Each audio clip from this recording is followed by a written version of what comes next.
Okay, one more very quick disclaimer. This was one of the few episodes that was recorded entirely remote, meaning every guest, every host was sitting in a separate location, which is why audio quality might not be as good as it usually is. Please bear with us. Earlier this month, Shailendra Singh, the managing director of one of India's biggest and most storied venture capital firms, Peak 15, did something you don't really see very often. He sat down with a newspaper to publicly explain what was going wrong inside his own firm. For context, news had just broken that 3 of Peak 15 senior partners were walking out to launch their own fund. But that is not why we are talking about Peak 15 today. You see, the reason we are doing a whole 2x2 episode on this is actually why they left. In that same interview, Shailendra said that their departures came down to just one thing. In his words, disagreements over economics and payouts. They left because of a little something known in the world of venture capital as carry, CARRY. Very simply, it's the cut of the winnings that VC partners keep for themselves when their bets work out. Basically, it's their bonus from the profit after investors get their money back. Sounds fair enough? Except, what if I told you it's not? So if somebody would have invested, let's say 100 rupees, I mean, I'm taking a really simplistic assumption, right? 100 rupees in 2014. You're saying it's worth, they've got paid back 110 rupees and 40 rupees is still residual. So the total value of their investments today in 2026 is 150 rupees. Yeah. I say that, yes, that is absolutely the right way to think about it. Just to put things in perspective, the value of an FD would be 187 rupees across 10 years. So people don't realize that, I'm comparing to the safest instrument possible here now. I'm not comparing to the index funds, which will be far, far higher. Now, that was a little snippet from the longer conversation you are about to hear. That was my co-host Rohin Dharmakumar speaking to Mayank Bansal. He is a UAE-based hedge fund manager and a return guest on this podcast. Now, if you couldn't tell, Mayank has some very strong opinions on carry, or more specifically on the classic 2 and 20 model, where fund managers charge around 2% a year in management fees and then take 20% of the upside when the fund makes money. Now, remember, these are multi-million, sometimes billion-dollar funds we're talking about, and they're usually locked in for a decade or so. So I'll let you do the math. Let's be clear here. Our concern isn't that VCs are getting paid. It's that in India, the returns on many funds simply don't justify the kind of money a small set of partners can still walk away with in fees and carry alone. What is happening in the VC industry currently is they're charging the profit shares of that Medallion fund while returning less than index funds, which is blasphemous. Sorry. Yeah. That is the entire idea. Before we dive into this very interesting episode of 2x2, I have a quick disclaimer to make. This one is a little number heavy. Early on in our conversation, Mayank starts to read aloud from CRISIL's AIF benchmarks report. So to really get the full experience, I would strongly recommend opening some of these reports yourself and following along. Our wonderful producer, Udantika, will link everything in the show notes. If you have ever wondered how VC partners actually make money, or you've only heard about VC fundraisers from the founder side of the table, this episode is your chance to see the other side. So, without further delay, let's get right into it.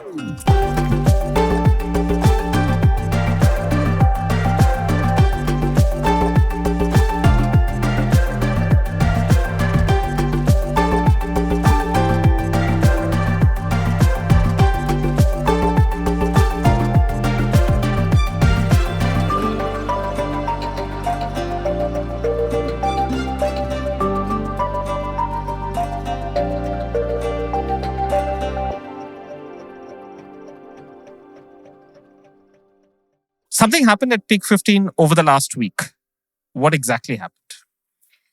So Peak 15 since 2024 has been the center of a lot of headlines, not just for the returns that it has been making thanks to many of its companies IPOing, but because of a lot of its partner exits too.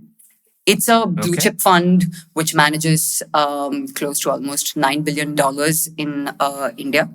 And to manage such a large fund, it had close to 12 general partners who run the fund. And how many partners do they have now? And now they're down to 6. So since 2024, there's been a steady stream of exits of partners, right? And the reasons which culminated in yeah, you could say that, right? As their startup portfolio companies right size, why not the VC partners themselves too, right? This culminated in a big event last week when 3 of its partners at once quit. This came as a shock because one of the partners who left was one of its best performing GPs. He was not just the best performing GPs of Peak 15, but almost of all of Indian venture capital. So GP is a general partner. So these are the people who work at VC companies who typically manage funds that are given to them by investors and they deploy them into companies and startups. So I'm going to read out the names of the 3 people who quit. Ashish Agarwal, Ishan Mittal and Tejasvi Sharma. And Ashish Agarwal was the partner who was responsible for companies such as investing in companies such as Groww and Priston. Ishan Mittal has made investments into companies like Mamaearth, which has already gone public, Razorpay, which is expected to go public. Tejasvi Sharma has gone into companies such as Whatfix, Chargebee and Cred. As you said, Arundhati, this is of course just 3 people who had quit.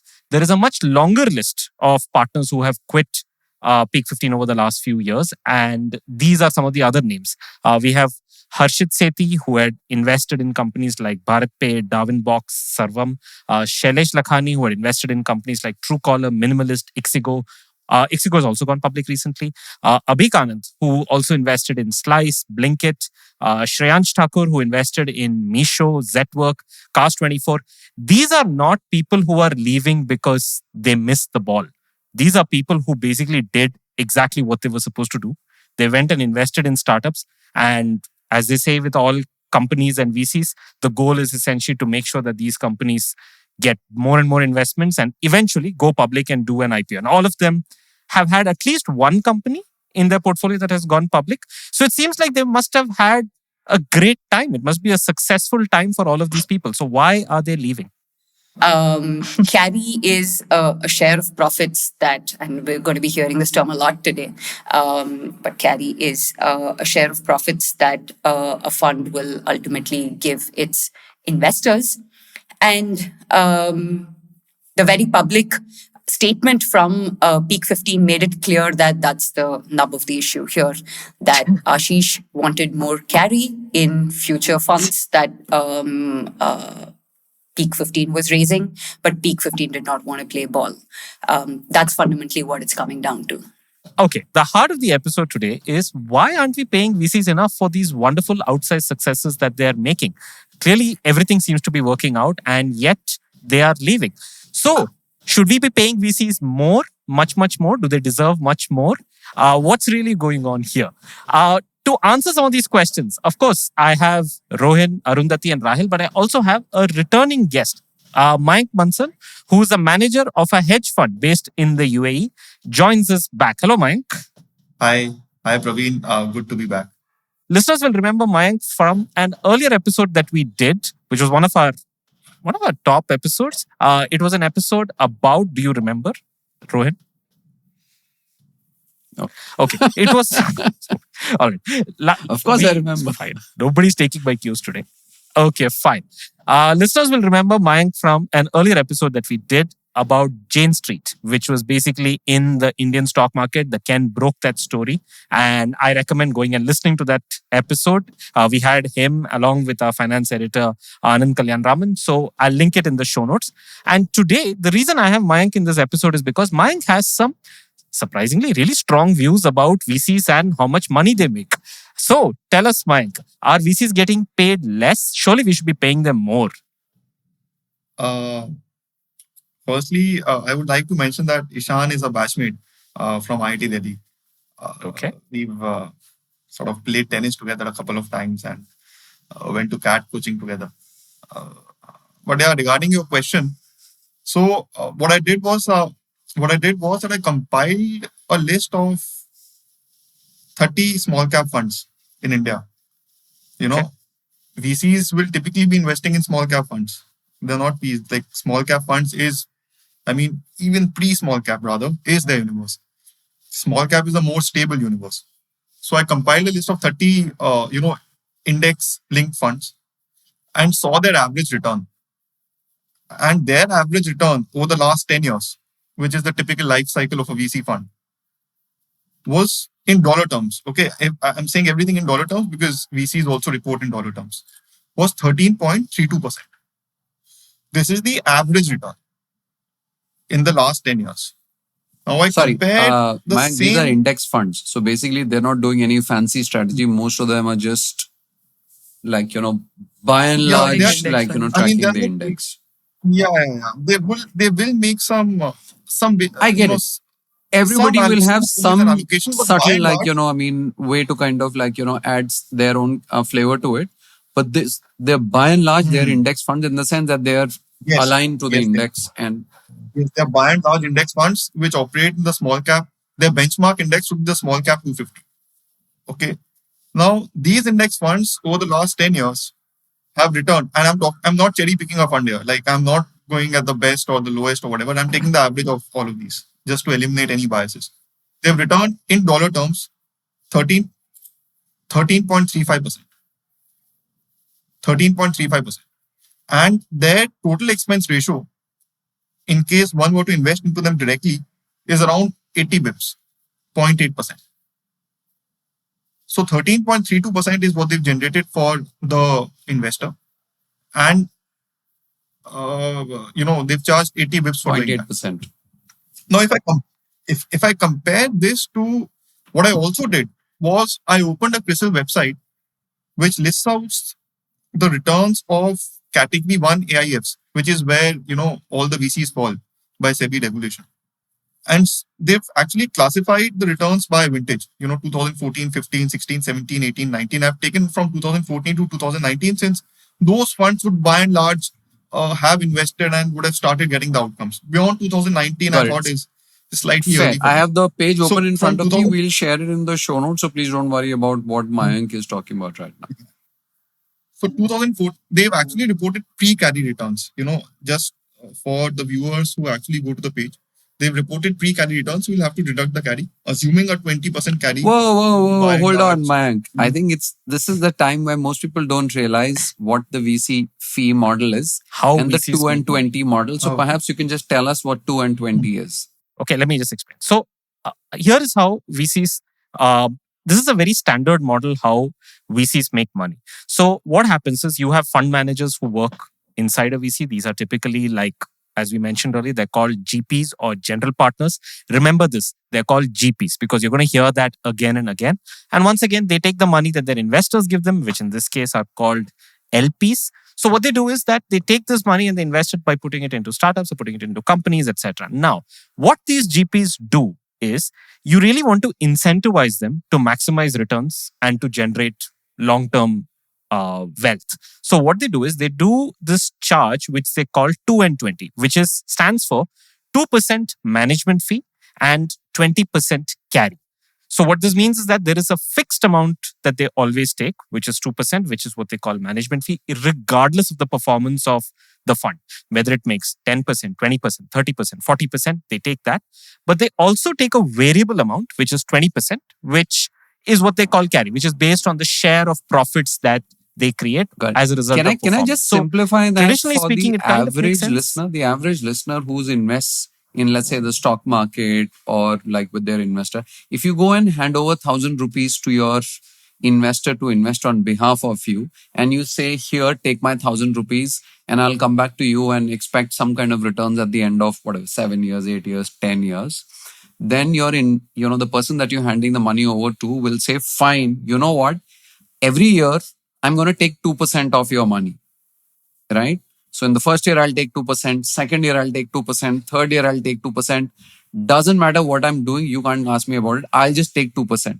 And then whenever I return your final money to you, I'll take 20% out of that as well. That's real. 20% of the profits. Like of the profits. I'll take that 20% as well. So that's really quite simple.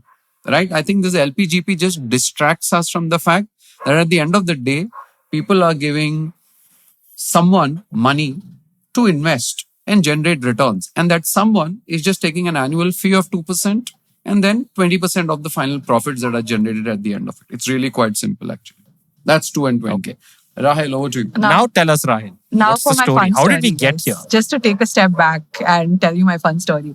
So 2 and 20 actually traces back to the 1940s to the emergence of the modern hedge fund. So there was this guy called Alfred Winslow Jones. So he set up the first hedge fund in 1949, and as a manager, he said, "I'm going to take 20% of the profits as incentive." And then later on, he introduced 2% as management fee. And that is the origin story of 2 and 20. Later on, PE co-opted it, and then VCs did too, eventually. It was trickle-down economics. End of fun story. From hedge funds to PEs to Yes, VCs. Exactly. Mayank, over to you. To VCs. Yeah, I will just sort of, elucidate what 2 and 20 effectively is doing for a fund which is returning 10%. For a fund which is returning 10%, firstly, they will charge, 10% gross before any deductions. Okay, they've generated 10% in their investments. Now they will firstly take 2% away because that is their asset management fees, like the management fees, right? So that takes it down to 8. And then on the 8, they will charge 20% of that, which is 1.6. That total deduction from the returns they've generated becomes 3.6. That's a 36% profit share. Like, I'll also introduce a term called profit share, which is very common in hedge funds, wherein you can have multiple combinations of management fee and carry percentage, but it all boils down to the cumulative, profit sharing that you're taking. So at a 10% rate, 2 and 20, the model of 2% management fees and 20% profit share, 20% carry, translates to a 36% profit share. So if someone is generating 10%, the investor who's given him the money only gets 6.4%. It's that big a drop. For index funds. I have a question. Sorry. Yeah. I have a question for you, Mike, because you're a hedge fund manager, right? If you say, forget this entire LPGP, I'm taking the cue from Rohin and I'm saying, okay, this is just a person you're giving money to. Think of them as a fund manager, broadly speaking, an umbrella term, right?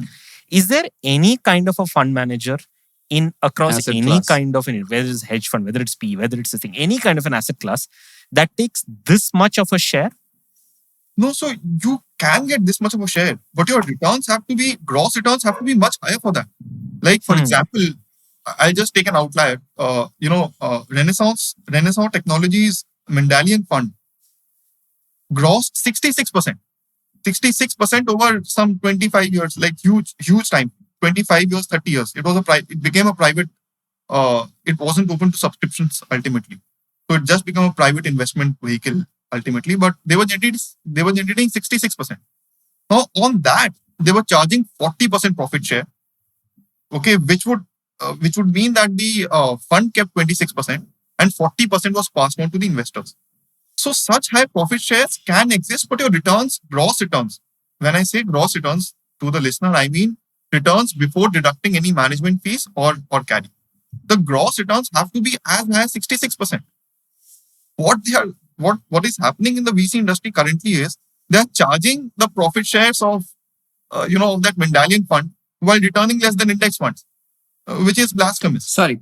Yeah. That is the entire idea. We got sidetracked when you were talking about CRISIL reported numbers on what the fund returns were, right? Could you take us through those? Maybe let's pick either FY15 or FY16, which is roughly, let's say, 9 years ago or 10 years ago from today for the fund vintage. Take us through the numbers. What do you see? So to the audience, I'll just sort of illustrate the time cycle of a typical, VC fund. It typically starts off as a 10-year fund, which is extendable they typically have to extend it because they don't get exits. So they typically extend it by a couple of years. Now, in the first 5 years of the fund, they are sort of investing the money that you've given. And in the last 2-3 years, I would say majorly towards the end only, they exit via IPOs, via sales, acquisitions, etc. So the entire cycle on average, the investment duration is around 8 years, 8.5 years. Because you've not started from day one, you've started from year 2.5 effectively. That is the average deployment time of the investment, and your average exit time of the investment is somewhere around 10.5, 11 years. So so why I was sort of mentioning this is because in the CRISIL report, it now makes sense to see funds which have had ample time to invest. So I have taken returns of funds till 2019, because they've got ample 2026 now, they've got ample time to invest, and seen the IRRs of those funds. The USD IRRs, it's also essential to demarcate between INR IRRs and USD IRRs. We are concerned with USD IRRs. And it is also important to, be very mindful of the fact that these are pre-carry returns. So carry has definitely not been subtracted from them, by CRISIL. This is the report. They've segregated it by vintage, 2014, 15, 16, and so on. Majority of these, now CAT1 has 2-3 categories, but, I think some social funds, etc. also, but there's no taker for those funds. So practically all these funds are VC funds. Now, if I were to, just sort of take the average fund IRR, which is 5 into 7.3 for FY14 plus 9 into 3.8 plus 22 into 16.3 plus 12 into 26.1 plus 10 into. So we have the number of funds and we have the IRR. If I were to just weight the IRR with the funds in a given year, we arrive at a weighted average return from FY14 to FY19 of only 12.35%, 12.65%, 12.65%. And just to be clear, you have still not picked a fund. You have just basically set at an aggregate. So level. this is for the entire cohort, entire cohort of VCs, because all VCs have to, by regulation, fall in, CAT1 AIFs. All VCs are registered as CAT1 AIFs. That is by regulation. And this is the return data for CAT1 AIFs. And I think the likes of Peak 15, though, would be Mauritius registered, so they may not feature in this list, but that is possible. That is possible. But we have a different list. Mayank has shared a different list, which has many of the Peak 15 funds. Just in addition to the CRISIL report, do note that, when one calculates the IRR themselves, you have to multiply by 0.8 because these are pre-carry returns. So you have to subtract 20% of the returns. Sorry, before we move on from this sheet, Mayank, I'm not still sure that I've understood this sheet. Can you, for instance, pick any one of the vintages, right? FY14, FY15, 16, and just take us through the numbers that are there on the CRISIL site and explain to us what they mean. Yeah. Okay. So I'll take the first row. So FY14 is the first row. It says that there are 5 funds launched in FY14. Okay. So 5 people launched, mostly VC firms, launched their funds. Now, 7.3 is the IRR of those funds till now. FY14 funds would have expired. Expired meaning they would have they should have broadly shut by now. But we'll see that some part of them is, some part of those funds is still there. I will just explain what DPI is. DPI is what has been returned to the investors. So this is the distribution. So in case you invested 1 unit, 1.1 has been paid back to the investors. And the value of the remaining investments is 0.4. So the total TVPI, the last sort of column in this table, is the total value of the total mark-to-market value of the investments as of today is 1.5 against an investment of 1. So if somebody would have invested, let's say 100 rupees, I'm taking a really simplistic assumption, right? 100 rupees in 2014. You're saying it's worth, they've got paid back 110 rupees and 40 rupees is still residual. So the total value of their investments today in 2026 is 150 rupees. Yeah. I say that, yes, that is absolutely the right way to think about it. Just to put things in perspective, the value of an FD would be 187 rupees across 10 years. So people don't realize that, I'm comparing to the safest instrument possible here now. I'm not comparing to the index funds, which will be far, far higher. If I were to compound, by the way, at the IRR of index funds we have just mentioned as, $13 IRR of 13.35%, then this, I'll just sort of tell you, this would be around just the index funds would be around 275, 280. And I've taken a 8-year horizon, even for this fund, because again, they would have invested for the first 4-5 years, which would lower the average deployment duration. So index would have beaten them by roughly 100%. 100% of the original investment. And just for listeners, I mean, just so you know that we're not cherry picking number. There are other vintages which are higher. For example, if you look at FY16 or FY17, the total TVPI stands at 2.5 and 2.8 respectively. Those are the highest years, right? Actually, Actually, just one correction here. So this TVPI is based on, without deducting carry. So you'll have to deduct carry from them. So if I see FY 2016, so this is effectively 1.5 units of profit in the TVPI.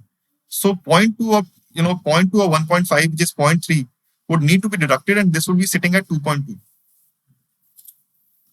Once again, for the 2016 vintage, the index return would have been 80%. I mean, 280% as opposed to 220%.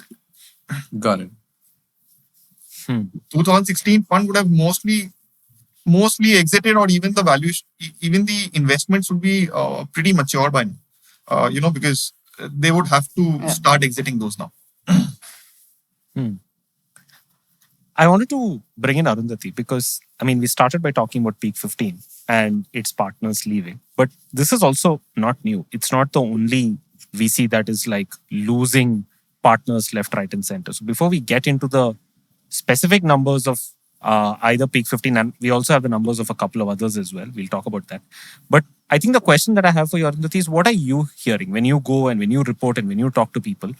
What's their reasoning for leaving? Like, how can they even justify? If they're saying it's because of we're not seeing the upside. But if this is the kind of numbers, what possible upside is there? How can they even justify it? No, I'll just sort of, add my short view here. So yes, the people who are leaving, the partners who are leaving might be right in thinking that the upside which is attributable to them is low, while the fund as a whole may be heavily overcharging still. Just that. Yes. Absolutely right. I think what's unfolding is partly a Peak 15 problem, but partly a problem of how venture capital works by itself. And I was going through this. There was this tweet by this former Warburg executive who speaks about the fundamental problems in. He was talking about the PE industry, but this is applicable for venture capital itself.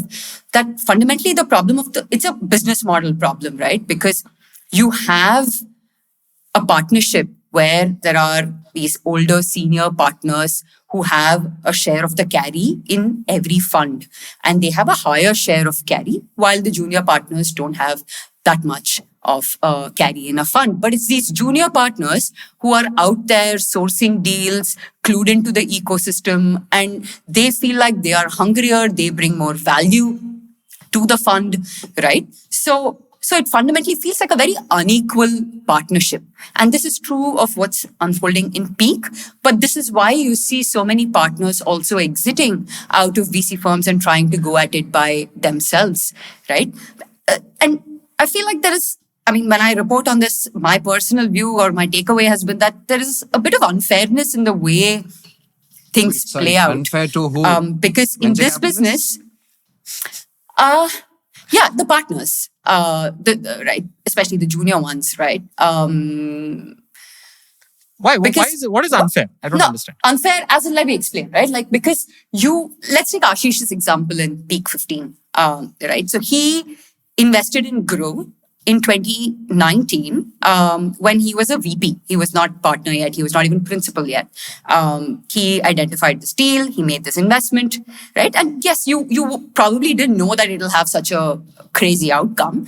But at that point, he was low in the pecking order, and he would have got a X% share in the carry in the 2019 vintage of fund, or which, I'm forgetting the exact vintage in which the Groww investment happened, but from that fund, he'd have gotten a certain carry, right? Now, when you look back, now that is That is watertight. You can't go back to whatever carry was negotiated. But now when you look at it, he's been that one person who's returned that entire fund for peak 15. Okay. Right? So in a way, performance comes much later than the bets that you're making in advance. So I think that really spins off this conflict between partners within. Can I just bring another perspective, because I think we're largely still talking about deals and super hits and mega hits, but the reality is that most venture capital investments do not make money or return money. So the venture capital model is largely based on the fact that you make a bunch of investments and some of them will be spectacularly successful. The large majority will barely return the money that you made it, and a significant percentage will actually lose. You'll have to write them off, right? So the real super hits essentially carry your entire fund. But what this means is you have no way of knowing, nobody can know which the super hits will be. So in order to generate the super hits, you have to take a bunch of investments. So now if I flip this, and this goes in two particular directions. One is, of course, Mayank's direction, which is, look, this is just inherently inefficient. If you're making so many investments and you're sort of kind of counting on these super hits to generate returns, and even with that, you're generating less returns than what you could just generate by investing in the stock market in an index fund, then there's something inherently wrong with your model. Or in the FD. I mean, the FD is actually, or in an FD. Yeah. But either way, just an FD compounding at 10% for 10 years is 2.6. That's right. PPDI. Right? So if you're doing all of this as a VC and saying, oh my God, this is so dangerous, we got to do all of this, lemons like, mature faster, J curve, all of those fancy, like, we got to listen to all their thought leadership just to generate FD returns. But there's something inherently wrong with that model. That's one. Second is the point that you made about it's unfair, because then you got to flip it to the other side and say, what about all the deals that people made that turned out to not go anywhere? Should they be penalized for those as well? Because when you sign up to a particular business model as an associate, as an analyst, as an investor, as a partner, you know how the model is played. You can't take the benefit of hindsight to suddenly say that because my investment was successful, I deserve a greater share, right? Like, because, how do you do this without essentially questioning the entire model, which is actually the point that Mayank is saying, right? So, Crimea River. I'm actually simply saying that the VC industry is, firstly, you have to lock in your capital for 10 years. So, there's no liquidity. The bets are super, I would say vague, in the sense that corporate governance, etc., is not in place, as opposed to listed companies where corporate governance is in place, which are far more trackable because they have to disclose their P&L statements quarter on quarter. So the lock-in is there for 10 years. Then there is the liquid, which is the same, which is basically lack of liquidity. You can't take out your money, for 10 years, as opposed to listed equities where you can sort of take out at any point in time. The index, the small cap index, is far more diversified, which means that you have far lesser reliance on one deal outlier hit, generating the fund. Yeah, should that company not have been there in your portfolio, then you're bust. So very less. So small cap index 250 has 250 companies now. A typical VC fund, I don't know, but I think invest in 20-25 typical bets, something in this range. A small cap index will have 250 companies. Your exposure to a single company is far lower than what a VC firm would have. Then, in addition to this, you don't even know the volatility that is there because it's not reported. Unlike a portfolio in a listed company which you can track day on day, you don't know what is going on at the back end in a I got VC that, space man. where But then the question startups. is, why do LPs, especially some of the most sophisticated LPs in the world, like endowment funds, etc., why do they continue to invest in venture capital as an asset class? Surely they are aware of this. I think they are aware, but I think their data is still getting created in the sense that as VCs underperform, And this clarity needs to be sort of dug into their heads as well. I mean, in the sense that it needs to be spoken about more, and I'm glad this podcast is happening. You can't be charging, 36% profit share for generating less than index returns. Just to, continue with the earlier chain of thought that I had, they were generating 12 point, the CRISIL report, which lists out all the VCs which have been incorporated in India at least. That had an average IRR of 12.35%. Their gross return, pre-deductions was 17.35. They're charging 5% of that and bringing the return to less than index funds. I mean, it's almost as if they feel that it is their own capital, but it's not their capital. Should there be losses? Seem to have established that VCs are not exactly underpaid. The initial premise that we started with that, oh my God. So we seem to have very quickly demolished two of the assumptions that, oh my God, they're generating outsized returns, which has been demolished because yes, there may be individual outsized returns within a fund, but most funds are actually generating middling returns. And second, we also said that, look, VCs, or it's essentially going to a wealth manager and they tell you that, look, this is my wealth management firm. I'll charge you 2% and I'll charge you 20%. And then inside they've got this bunch of people working for them and they run very inefficiently.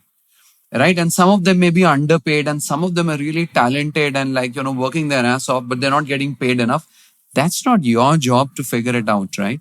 You're still saying, boss, that's your problem. I'm paying you 2% every year after year. And then you're taking 20% of my profits. If you can't retain your people, if you can't figure out how to incentivize your best deal makers, that's your problem. If I was a VC listening to this episode, right, or someone who is sympathetic to VCs, right, I'm going to bat on behalf of them. And I'm going to say the argument I imagine would be two things. Number one, okay, fine, all of this is very good, but you're looking at it on an aggregate level, right? And anything when you look at an aggregate level, sort of like pushes all the medium performers, low performers, everyone together and averages everyone out. And so as a whole, it looks really bad. Within the set of, all of these things that you pointed out within CRISIL, there will be some VCs who would say, you know what, we don't know who these are. All right, that's a great we point. Are killing it. I'll give an example. No, Mayank. I actually explain. have exactly this point to refute. Mayank, please allow me to come. PGK, you know what? You're absolutely right. The top 10% of VCs, like in generally most spaces, the top 10% of investors in any sector or funds in any sector, VCs in any sector are responsible for outsized profits and returns that are generated.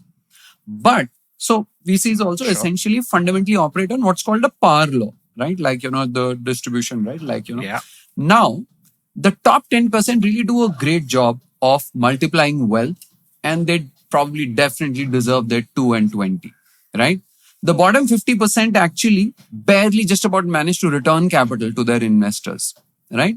And the rest, maybe 40%, do about 2.5x over the life of the fund, which, like Mayank said, is barely enough, even if you take like an FD. Now, here's the catch, right? The top 10%, because they are so good, they actually are typically not accepting capital from anyone and everyone because they've got enough and more. They've got relationships going back years and decades and their funds are closed. You just can't get in even if you want to get in, right? So the top 10% are, we've got enough money. What happens to people who still want to? It spills over to the others who want to ride on by selling the hope of the top 10%, right? So you want everyone to buy this thing of, look, you're not investing. I mean, imagine if you were investing in a mutual fund, right? A mutual fund manager will point out and say, look at these returns that these funds are making, right? They'll sell you the image of the 10%. But since you can't get into that, they'll take your money and you'll essentially fall into either the middle 30-40% or the bottom, right? That's one. So your point about don't go by the average is right. Most people get into the asset class thinking, I will not be the average, but surprise, surprise, you end up being the average, right? Because the top 10% are not actually taking money from everyone. So here's... And also the top funds, by the way, they don't charge 2 and 20. Sequoia, for instance, used to charge, and Peak too, until very recently, used to charge 2.5 and 30. So they charge like the top funds. This is absolutely, by the way, for this kind of carry, you need to have gross returns in excess of 40%. So I will just lay it out. Okay, let's say before you get in, let me just bring in few tangible examples. I want you to bring in tangible examples as well. I know you're going to bring that in mind, but just for our listeners. Like for instance, I'm going to give two tangible examples because we've been talking about top 10%, etc. Let's talk about very specific examples. Here's one. Let's talk about Axel. Axel is one of, as people know, one of India's earliest and probably one could say oldest VCs. They were basically involved in a lot of investments in e-commerce, etc. In fact, one of a reporter, Sriram Mani, he basically published the returns that they basically disclosed to LPs. He published it at Newcomer. It's paywall, but I'll publish the link at the show notes. But here is the returns. I'm just going to read out the returns very quickly. Axel India 2, which was launched in 2008, it was a 64 million committed capital, got a net IRR of somewhere close to like 37%. You said 40%, Mike? That is 37%. No, this is good. This is excellent. Yeah, but I would agree with you. And then just to clarify, from this point on, it kind of becomes a little. Just go on to the subsequent series, you realize what's happening. Fine. Okay. Fine. All right. Just for our listeners, Axel India 3 in 2011, 157 million. This is what they invested in with that fund was companies like, say, ChargeBee, Freshworks, Bluestone, net IRR of somewhere between 17 to 21%. And I think this is before carry. Axel India 4 in 2014, which invested in Swiggy, Zenoti, Urban Company, net IRR of around 15 to 22%. Axel India 5, 2017, which invested in Infra.Market and Zetwork. Again, it's a very broad range, 17 to 33%. I imagine that's also because the fund is not over yet. So Axel India 6, 2019, right now stands at around 3 to 10%, which are invested in Amagi, Mensa, Captain Fresh, etc. So I get the argument. So I think that at some level, because there were a lot of these early funds that generated such outsized returns, it gave them the confidence and the ability to go and say, look, we are going to continue to do this. We are the top 10%. So let us get our 2.5 and 30 as our I think what's happening here is also the conflict between fees and carry. Axel Fund 1, the first fund that you speak about, also returned that much because the fund size was so small. The subsequent funds all got larger, and then therefore the DPI and the IRR just gets skewed out, right? Oh wait, you seem to be saying if they raise more fundamentally from have LPs, they're somehow unable to return as much money. Why should that matter? Then why are they raising more money? The sheer irony of telling VCs that's what I'm saying, that the fees and the carry irony of conflict. Telling VCs that this does not scale. Don't do it. No, guys, I haven't finished my point. They need to raise bigger funds because that's when they get the 2% fees, right? Fundamentally, they conflict with each other. That's a very important point, because the only way you can have a larger set of people working, fancier offices, bigger salaries, all of that, is to increase the 2% that you can charge. The only way to increase the 2% is to raise a larger fund. Yep. But Arundhati, you seem to be saying, but you know what? If you raise larger funds, then you can't generate enough returns at scale. But exactly. Doesn't that seem sort of off? Yeah, for the record, that's the fundamental business model challenge for me. Okay. Mike, I'll let you come in. I'll just very quickly for the record say Axel's fund sizes, because Arundhati made that point. The fund sizes as over the years, over the multiple funds has been, you're right, Arundhati, the first one was 64 million, then it went up to 157 million, then 325, 450, 551. The latest one that they rolled out in 2022 is at 651 million. So your point is well made. You're right that the fund size is increasing with every fund. There's no doubt about that. Mayank, jump in. Yeah, I was just adding on to Arundhati's point that the larger fund size does not only imply additional 2% carry, but let's say there's a 100 million fund, which is 2% management fees. But let's say there's a 100 million fund which is generating 50%. Okay, now you will get the carry of 20% on 500. Basically 50 million, basically, right? As opposed to a 1 billion fund which is returning 20%. There you will get a carry, of 200 million.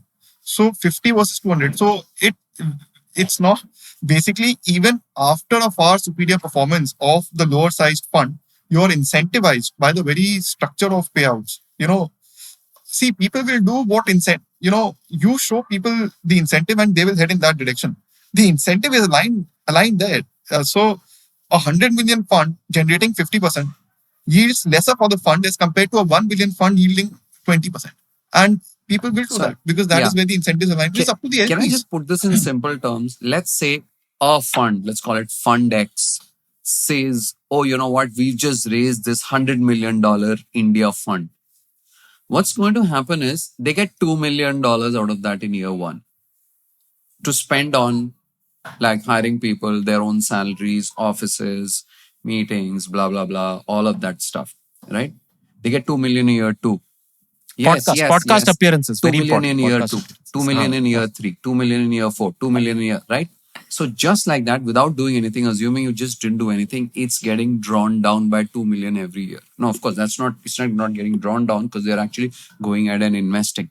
So I think most people don't realize this.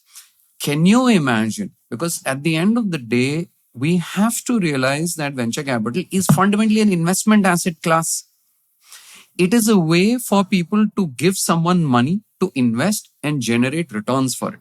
Now, ask yourselves as lay people, if you had ₹1,00,000 to invest and you went to someone who'd say, you know what, I'm going to invest in the stock market, I'm going to generate brilliant returns for you. But you know what, out of that lakh, I'm going to take 2% in the first year.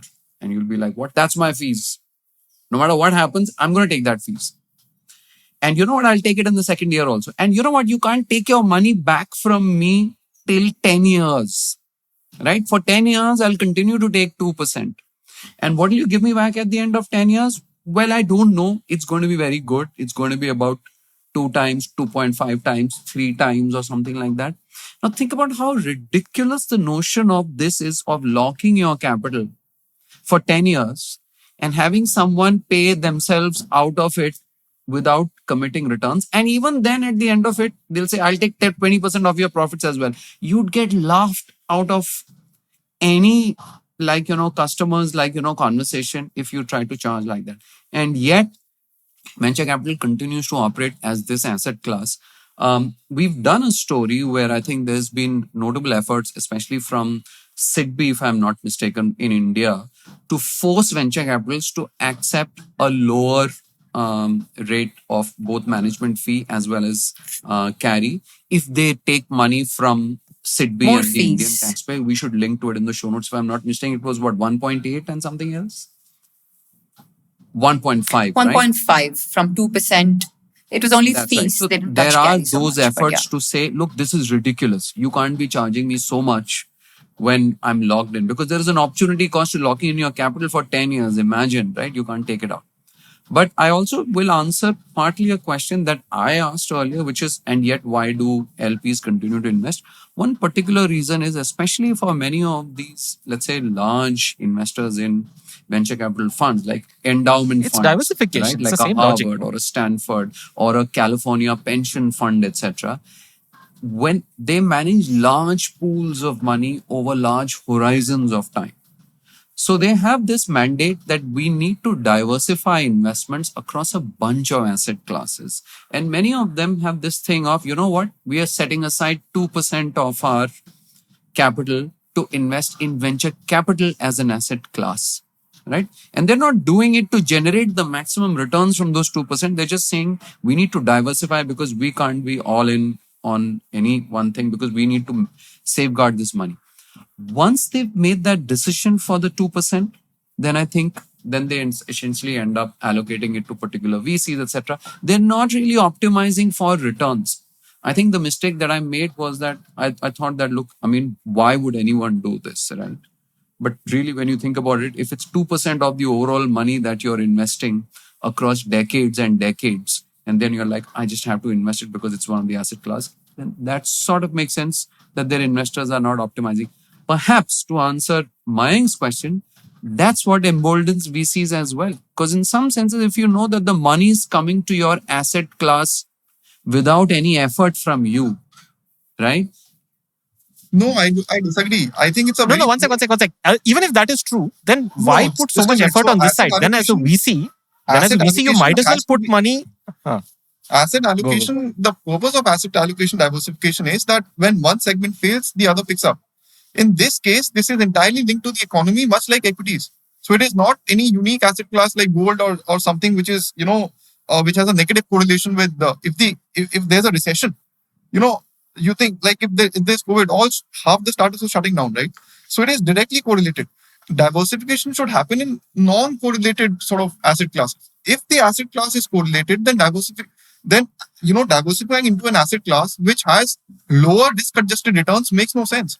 As a portfolio manager, if the asset class is correlated, why would I want to, not only is there a lock-in of 10 years, not only are the funds, the firms which are going to be invested in less regulated, they are also giving lesser return than the small cap index. So they should give higher. They should give at least 3% higher. So small All cap I'm index, saying, which is returning Mayank, is that 13.35, I they should be don't 60. think the LPs are actually interested in optimizing for returns. Thinking like a retail investor. So then, I think my question. I want to name names. Okay, we spoke about Axel. I know, Mayank, you have done an analysis. So here is I'm trying to bat for sympathetic VCs who are basically listening to this and saying, not all VCs. Hashtag. I am the exception. Are there exceptions?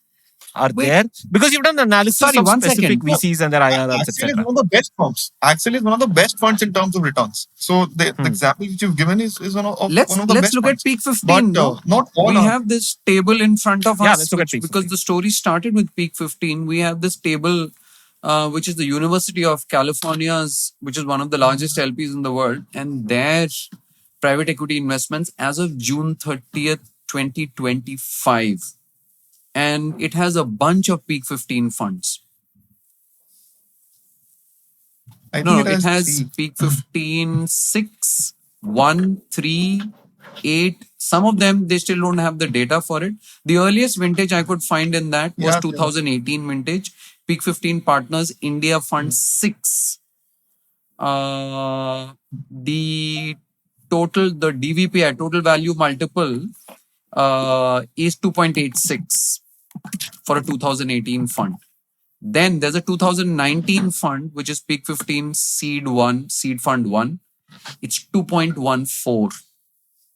Then, of course, subsequent ones, the 2020 fund, India Growth 3, the multiple is 1.3. And that's fair because there is also this concept in venture capital of a J-shaped curve for returns, which is, there is this dip that takes place once funds start investing. And typically, like Mayank as said earlier, the returns only start happening towards the end of the cycle around year 8, 9, 10, etc. So there is a dip in the middle. So you can't just look at that fund someone 6 who's that you invested 5 years ago and just judge them on the basis of someone who may have invested 8 or 9 years ago. But that said, these are not fantastic numbers as well, right? Like if you look at the, let's say, peak 15 2018 fund, right? It's okay. It's 2.86. The 2009.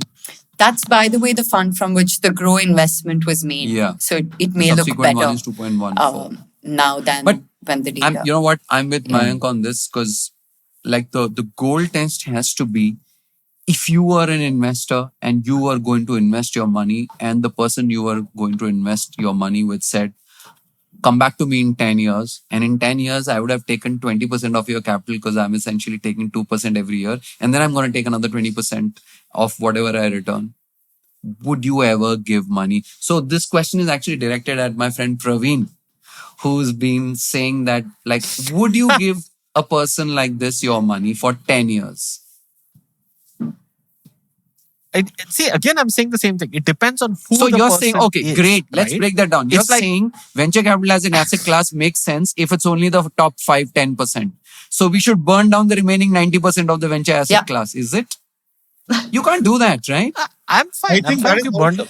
No, I think he meant the investor. How it should No, be. Who you are as the investor. If the returns are great, the the money venture to. asset class makes sense. I agree with it. But we also know par law, the top 10% generate the returns and the remaining 90% ride on their coattails. And since we are talking about venture capital as an asset class. I'm saying that there are people. I'm saying asset class, I agree. I'm saying, but there are people within this asset class. Like there are people who give money to Warren Buffett, but not to others, right? And there are Warren Buffett equivalents, I'm assuming? Are there? Please tell me, Mayank, there are. It looks like there are, isn't? Because other than one Axel fund that came out like in 2008. I'm sure there are. Like, you're really saying no doubt. Like, I'm literally saying, let's assume 10% of venture capital funds are actually great at returning money and generating returns. What about the remaining 90%? I think they should shut down. Like, I think, you have. No. Why Wow. not? I Why was not? just saying, Why is maybe that take such a less money, ridiculous? but you're like, Why is shut that? down. If you were a money manager, or if you're a wealth manager, or if you're investing in the stock market and you're unable to generate returns, what would be your only option? Shut it down. Why is it so hard for us to believe the same with venture capital as an asset class? Why do we think? Actually, LPs should not be investing. You can't be generating less than index returns for a far higher risk. It just makes absolutely no sense. It's bonkers. You can't be taking 2x the risk and generating lesser than index returns. On a risk-adjusted basis, This it is pointless. now when people are saying, Yeah. you know what, index funds is the best strategy, minimize the fees. I mean, we've gone to the extent that right now, so like not just sophisticated, right? Even average common investors in the stock market understand that the biggest way to lose money is to pay it off as fees. So they know that, like, get into schemes, mutual funds also on a direct basis, minimize the Direct fees that funds. you pay. Yeah. Even lay investors understand this, right? And compound over years, right? Because fees is the one that drags away most of your. Now, here there is no returns, and there is fees, and then there is carry, and there is a 10-year lock in. So, how on earth does this make sense? Like I said, unless you had LPs who were like, look, we've allocated it, so might as well give it. In a efficient world, Maybe we should just call. Yeah, maybe we should just call it philanthropy and call it a No, night, it's not right? philanthropy. It's not philanthropy. I'll explain what the alternate is. The alternate, or what's really happening, is VCs are taking money from LPs, giving them back, FD returns, while doing this entire song and dance of like, oh, we are going to reply to emails, we're going to come on podcasts, we're going to do networking events. Those are what the management fees are going for. So Are you essentially, switching sides, PGK? no. So essentially, I'm just coming back. So I'm just saying that so VCs have essentially become media companies. Andreessen Horowitz very famously said that every company is a media company, without realizing that VCs have always been media companies only. They've just been taking money from rich people in order to become media companies and give them back returns like you would get from an FD. That's really cool, actually. It's a different business altogether. But And by why the way, are we like positioning LPs as these like hapless power folks who have absolutely no idea that of there's course risk not. I'm not involved saying with that they're hapless. I'm saying I explained to you why, because the scale of funds that many of these LPs manage is mind-boggling. Pension funds, endowment funds, etc. It's in the hundreds of billions of dollars. But would it be fair to say it is with this hope and belief and whatever that I'm taking this risky bet? Maybe I am investing in the next SpaceX. Rahil, that's a very valid point. But the point is that even the best, now, typically, if you make such risky investments, like betting that the next ball is going to be hit for a 6, it's something like that, right? Even the best investments, which is actually in this case, is generating returns which is identical to a small cap fund. So it's generating 21% on average, from the figures that that Praveen mentioned, weight for AUM. And if I take a good small cap fund, Nippon small cap fund, that returns the same. So they're not able to hit it out of the park, even the best ones. So there is no upside, essentially.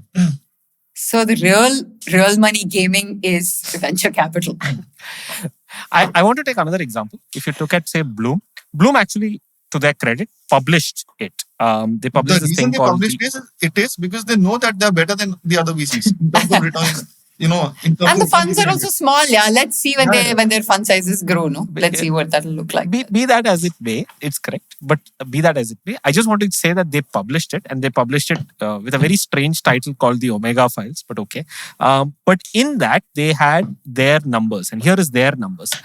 Fund 1 and 1A performance, which is approximately from the first axle that we said, roughly the same time period, 2011 onwards to 2024, which gets they report a 5x gross return. That's pretty good, right? And of course, they That's compare right, with public market indices, etc., which is pretty decent. And they think that by the end of 2024, it'll probably get to 6x. So I'm just saying that was something that they did. But I do concede the point. It was the first one that they did, which sort of like came with the same time as the initial. By the way, axle. they compared to Nippon large cap in the same slides, if you notice. And they've also admitted themselves, while being the best one, which is why they're publishing, because they know that within the VC circle, they're in the top decile. The reason for them making this public, for them and K Capital, is because they are aware. Axel making it public is because they are aware. The median will not publish because they only have to lose. The top will publish because they only have to gain. The median is going to look and say that the top decile is going to be our performance. And by the way, we also do not know that the top decile stays at the top decile across years. They may mean, I mean, we have no proof. It's just that one since it is such a lopsided payout wherein one investment sort of, makes for the entire fund and more and a lot more, that could just be, there could be some value, but it could just be fluke. And in the next sort of funds, it might be possible that whichever fund is in the top decile right now might not continue to sustain in the top decile. So even for a single VC firm, the returns for a longish period cannot just be cannot just be seen as taking the returns of one of their funds where they were in the top decile. You have to see the returns across multiple, fundraisers. Okay, I think I understood the Mayank, I actually had a question for you. If you look at the fees and the carry component, and we've discussed how fees kind of erode because it's an annual component, right? And we've discussed how there's been some push from LPs on reducing fees. And since we're discussing about how carry is detrimental to IRR, would it make more sense to reduce for LPs to focus on the fees part than the carry part? They should have a hurdle rate. Firstly, there should be a 10%. They do, right? No, they would have. What is a hurdle rate? Sorry. I mean, the VC firm starts making money. The hedge fund, like whichever investment firm, whether it is a VC or a PE or whichever firm, they start making returns only after they've made 10% for the investor. And only after that, does their carry start. And the carry should be linked to the returns that they ultimately generate.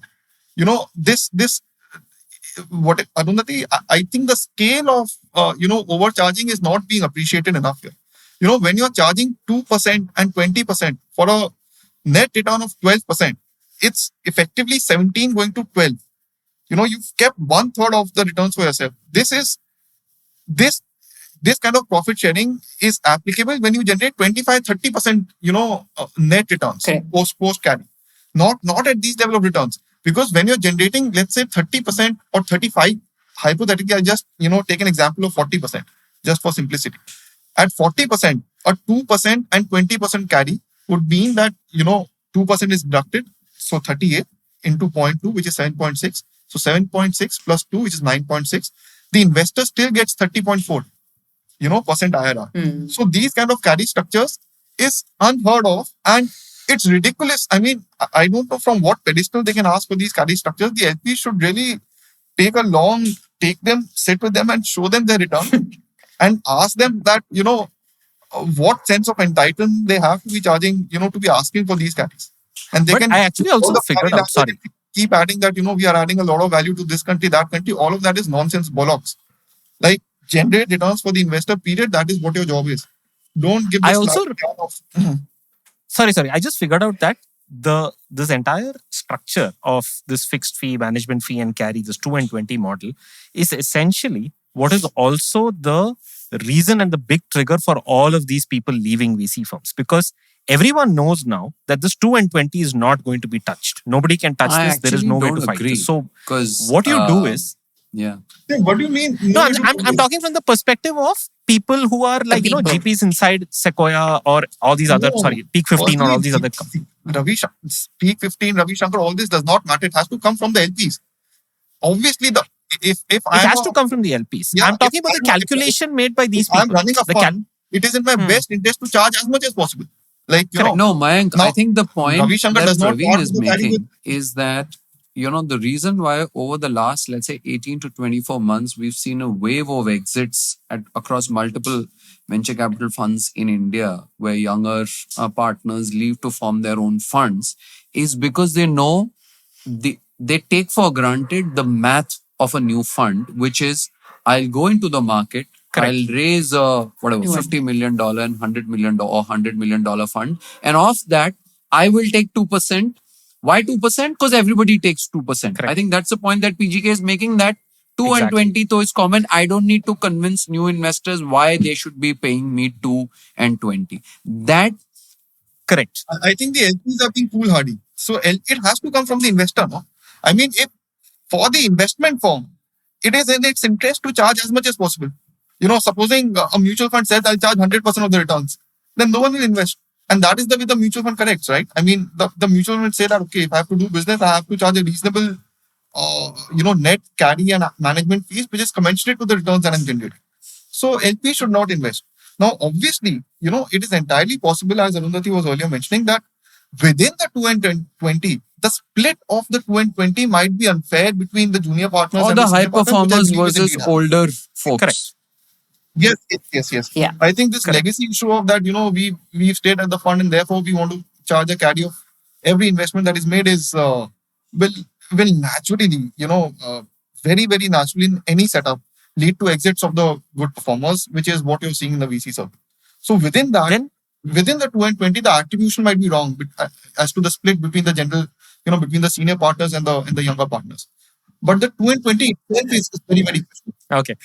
We haven't also talked about what AI is doing to all of this. I just want to kind of bring that in and say, correct. Since 2023, when ChatGPT came onto the scene, and now, of course, accelerating in the last, let's say, 3 months or so, AI is disrupting everything, right? Of course, like it's a cliche now, right? Software businesses starting up, etc. One of the things, actually, the impact that it's having is that it's becoming cheaper and easier to start startups and scale them. You don't need to raise so much of at a seed level, so much at a Series A level, so much at a Series B level, etc. to scale, because now the mythical 1% startup, 5% startup, 10% startup, that is actually all operating at whatever 10x, 100x efficiency. It's actually true. So therefore, there is data that shows that the amount of venture capital which is needed for startups to start and scale is coming down significantly. So now you have this clash Correct. between larger funds that were raised in the earlier era to deploy 25 million, 50 million, $100 million this thing, and the new set of startups, AI-enabled startups that are coming up, which are very lean, and generally many of them are even generating revenue right from scratch and don't need so much of capital, right? So this disruption is happening. I see you and I raise you. Where you're correct, that's happening with startup, but I argue that something very similar is happening for VCs as well. I was setting that up, saying that as this is happening, the people investing into this asset class, especially within these VC firms, are saying, look, this is a reset moment. There is no point sticking on within these firms with their ossified profit sharing structures. I might as well get out, start a younger fund, have a larger share or most of the share of the profits myself, and be my own boss. That's the point that I was making. No, I'm agreeing with that. I'm agreeing with the larger share, but the monetary incentives we've spoken about. I'm saying what AI is doing to VC firms specifically is that it is allowing VC firms to become smaller and smaller as well. There is a larger number of VC firms which are like solo GPs. Like, how are they running this? How many emails will you reply to? How many term sheets can you send? Now, because AI does all of these things, you can now source deals, you can now publish content, you can now do all of these things. Yeah, because now how hard is it? Like, think about agents, etc. I can imagine a future where VCs also are facing exactly the same thing what startups are facing. So I know now that, well, I don't need to have 5 general partners or 4 general partners to go out and scour the market and find out all these companies. Ahead of you, bro. They've been shedding partners strategically. They're all investing this in AI, yeah. They're replacing them with agents. Agents are now sourcing deals. I have a question for Mayank. Okay, I think one of the things that I'm reading between the lines here. Okay, I'm not sure, because especially in the light of what happened with Peak 15. We started with Peak 15, so we'll end with probably a little bit of Peak 15. So if you read the stories around it, one of the stories around it essentially was about how Sharendra Singh, who's, can we say he's a managing director of the Peak 15? All of them are MDs, but he's literally fine. The boss. Let's say he's the face in the MD. It's not attributed to him, but I remember reading a story where they said that, look, when all of these GPs left, what a Peak 15 did was they went back to their LPs and said, look, all of these GPs are leaving, we're just letting you know, etc. And there was this soft quote in the story that said that the LPs sort of are okay with it, they understand it. So I think the thing that I was interpreting from it was that essentially the thing that LPs care about, we talked about returns and we agree, your point is well made. That add on to this here. That was when the first round of exits happened. When the second round of exits happened, even the LPs were concerned. When Ishan, Ashish, and I don't know the name of the third guy, but Tejasvi left. Even the LPs were concerned as to why, how will you generate returns with such few partners, and why is there such high partner attrition? So correct. So my question being, what I read between the lines was that if it is not, say, we spoke about LPs, it's not clearly about returns. We agree that it's an asset class that is not complementary or runs. Basically, it correlates with the rest of equity, etc. It has lock-in, it does not have liquidity, all of these things. Points well made.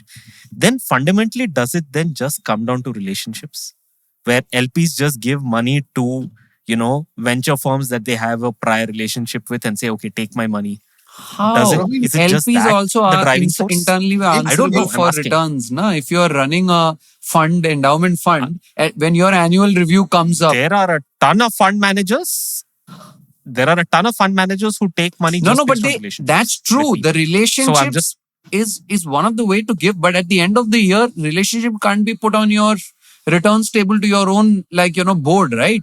Where you say that here is my returns. It's on column relationship. Right? The person would get fired. I'm asking. I'm really clutching at straws now, but okay. No, there is no point. Like the entire VC asset class itself is very questionable, and that when the valuations are very low, like incredibly low. I'm a public markets guy, so I'll just put things in perspective here. Sure. Lenskart is trading at some 80,000 crore valuation. The way to value a company is to discount its earnings of the future and bring it to the present. That is the current value of the company. Dividend discounting model it's called. It's the basic framework of valuing any company.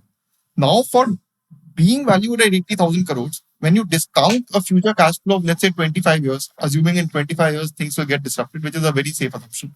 Okay, over 25 years, it has to generate profits of 1.6 lakh crores around. Because after the discounting, it has to be 80,000 crores today.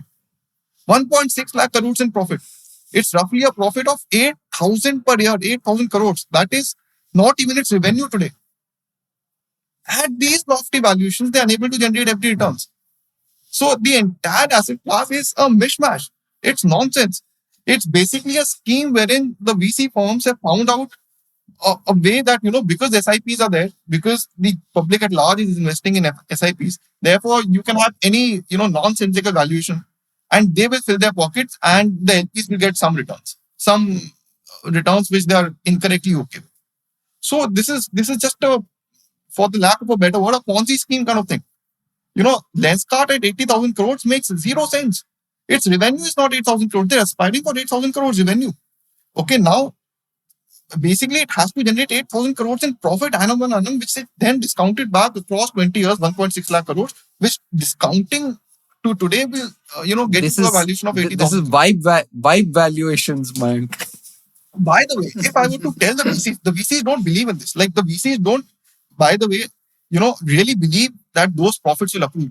If I were to hypothetically ask any VC firm that, you will not get the exit by IPO, you can accrue on the profits.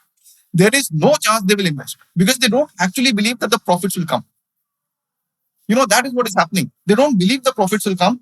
They know that the market is, they raise at random valuations internally and then they list it in the market because it is so heavily funded. By the way, the entire Indian public equities market space itself is, very expensive compared to, let's say, Brazil or South Korea.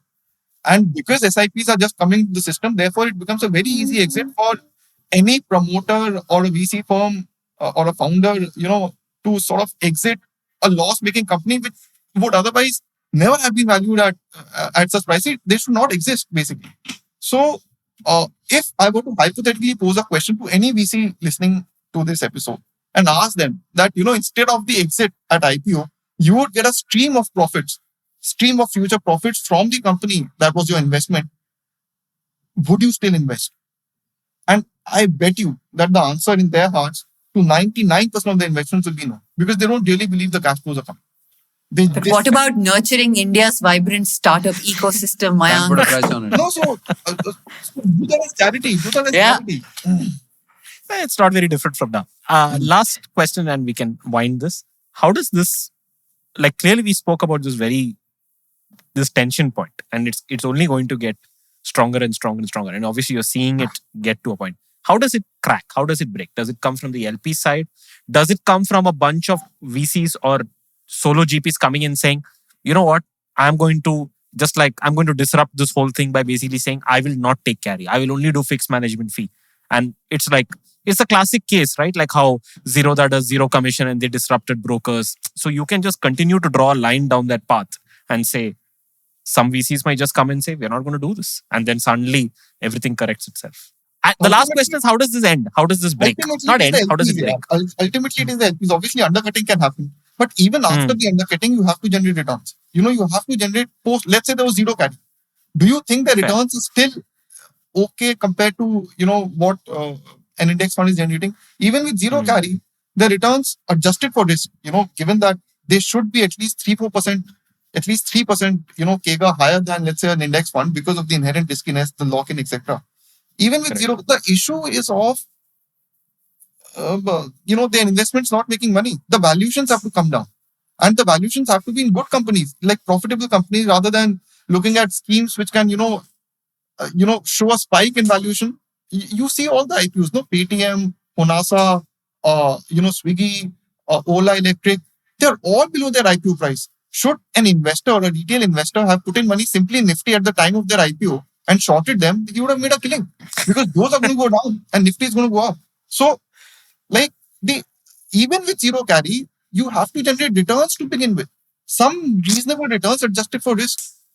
And then you become entitled to some carry. By all means, charge good carry in case your returns are spectacular. Let's say 40%, 50% gross returns, free carry. But you can't charge them at 12%. That is the issue. And LPs have to put their foot down. And this is not like, in case any LP, which I don't think will be the case, but in case any LP is listening to this, then there is no diversification happening here. Okay, it is directly linked to the economy. When a large part of their portfolio would be in equities, when the equity segment goes down, these two will. Okay, it's proper equity. Like, it's proper equity, and that too. And when the market corrects, the companies that correct the most are these firms. So how can one say that it's in fact has a beta on top of, not only correlation, it has a beta. It corrects more than the market, because these are random firms and people know it in the market also. I like how we started with why are these three people leaving Peak 15, and now we have ended with the whole thing is a scam. It should be shut down. SEBI, come take action. No. Your point is well made, Mayank. Once again, I just want to throw it to that have good companies, invest in good companies. Basically, the entire ecosystem of VC, right? That we'll invest in loss-making companies, and the bigger the loss, the greater the valuation. All of this needs to change, and this is coming from the VCs itself. And the way to change this is ultimately LPs, because LPs have to say that this is nonsense going on. So here's a hypothetical scenario, right? Say you're a VC, since in this you've been cosplaying VC. Say you're a VC and you're a really successful VC, highly visible, attending fireside chats, being part of podcasts, writing op-eds, writing on LinkedIn, etc., possibly even awarded by the government, etc., right? And Midas touch. Yes, Midas all touch that awards. stuff. You're a successful VC, period, right? And you've got, let's say, there are 100 companies that have raised money from you over the time, right? And 10 of them are doing fantastic. They're growing like gangbusters, right? Like, they're doing a great job, right? About 40 of them are like, it's been 10 years since you made your investment in them, and they're like just barely like, moving it. And the remaining 40, 50 are just like, they've gone through layoffs. They haven't achieved product market fit. You go to their offices and there's nobody in the office, and like, just don't know what's happening there. And like, many of them even shut shop, right? What would you do with the 80, 90%?